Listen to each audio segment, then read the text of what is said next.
আহলে সুন্নাত ওয়াল জামায়াতের পক্ষে, ঈমান আকীদা রক্ষার জন্য আহলে সুন্নাত ওয়াল জামায়াতের মতাদর্শ কোরআন সুন্নাহ, সঠিক কোরআন সুন্নাহ সংসদে বাস্তবায়নের লক্ষ্যে আহলে সুন্নাত ওয়াল জামায়াতের পক্ষ থেকে আহলে সুন্নাত ওয়াল জামায়াতের অনুসারী হয়ে যারা ভোটের মাঠে আসবে, রাজনীতিতে আসবে, আমরা তাদের পক্ষে আছি না নাই?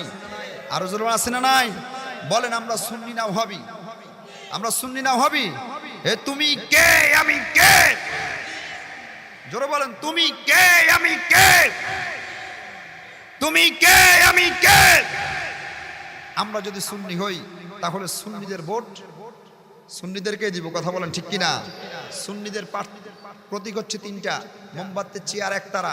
যেই তারা যেটাই আসুক, চেয়ার আসুক, মোমবাতি আসুক, আর একতারা আসুক, আমরা সেটার মধ্যেই ভোট দেব। কথা বলেন ঠিক কিনা? আরো জোরে বলেন ঠিক কিনা? আমরা যদি আমাদের ভোটগুলো এক জায়গায় আনতে পারি তাহলে অবশ্যই দেখবেন এই দেশ সুন্নিদের দেশ। কথা বলেন ঠিক কিনা?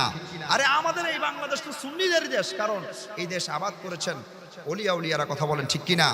আমরা তাদের উত্তরসূরি। আমরা তাদের কি উত্তরসূরি? এই দেশের মূল মালিক হচ্ছে আমরা, বাকি যারা আছে কেউ দালাল আর কেউ ভাড়াটিয়া। কথা বলেন ঠিক কিনা? আরো জোরে বলেন ঠিক কিনা? সেজন্য আপনাদের কাছে সর্বশেষ এতটুকু বলে বিদায় নিচ্ছি যে আল্লাহ পাক রব্বুল আলামিন আমাদের অন্তরে মৃত্যুর ভয় ধারণ করার তৌফিক দান করুন, আমিন।